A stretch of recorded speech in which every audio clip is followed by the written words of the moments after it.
नमस्कार, मॅक्स मनीच्या बातमीपत्रात आपलं सगळ्यांचं स्वागत.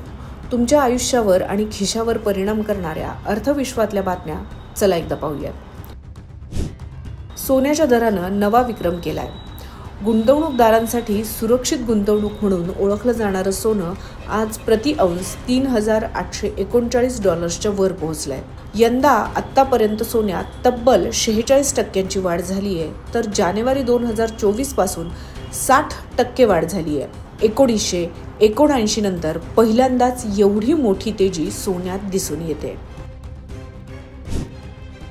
सोन्याप्रमाणे चांदीनं नवा टप्पा गाठलाय. कॉमेक्सवर चांदी $45च्या मानसशास्त्रीय पातळीवर पोहोचली आहे, तर सोने अद्याप सर्वकालीन उच्चांकाजवळच स्थिर आहे. ही सोने आणि चांदी दरातली उसळ डॉलर कमकुवत झाल्यामुळे आणि फेडरल रिझर्व्हकडून व्याजदर कपातीच्या अपेक्षा वाढल्यामुळे आली आहे.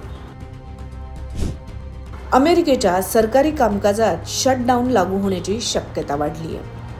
शटडाऊन म्हणजे सरकारकडून निधी मंजूर न झाल्यास अनेक सरकारी विभाग कमी कर्मचारी आणि मर्यादित सेवा घेऊन काम करतील किंवा पूर्णपणे बंद होतील.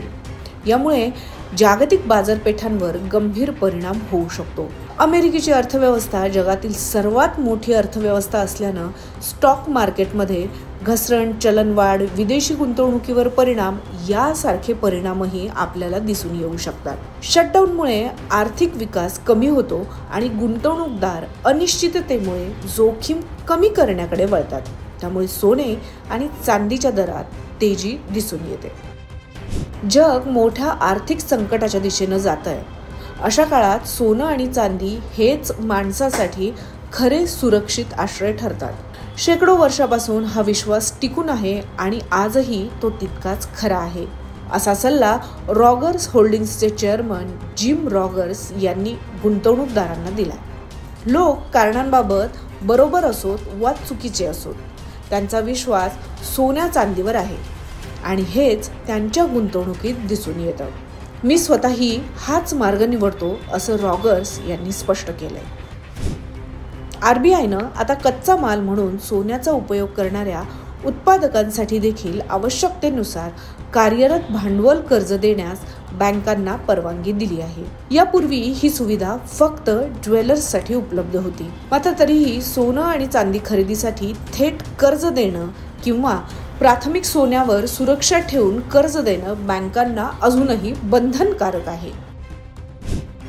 अर्बन कंपनीला मुंबईच्या GST इंटेलिजन्स विभागाकडून शो कॉज नोटीस मिळालेली आहे.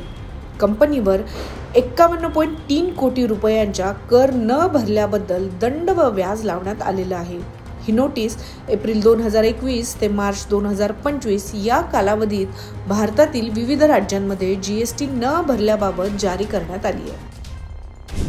भारताच्या अर्थव्यवस्थेच्या वाढीचा वेग थोडा मंदावणार आहे. आशियाई विकास बँकेनं आर्थिक वर्ष 2025-2026 साठीचा GDP वाढीचा अंदाज 6.7 वरून कमी करून 6.5% केला आहे. बँकेनुसार वाढते शुल्क दर आणि जागतिक अनिश्चितता ही प्रमुख कारणं यासाठी ठरणार आहेत. मॅक्स मनीच्या बातमीपत्रात इथेच थांबूया. पाहत रहा मॅक्स महाराष्ट्र.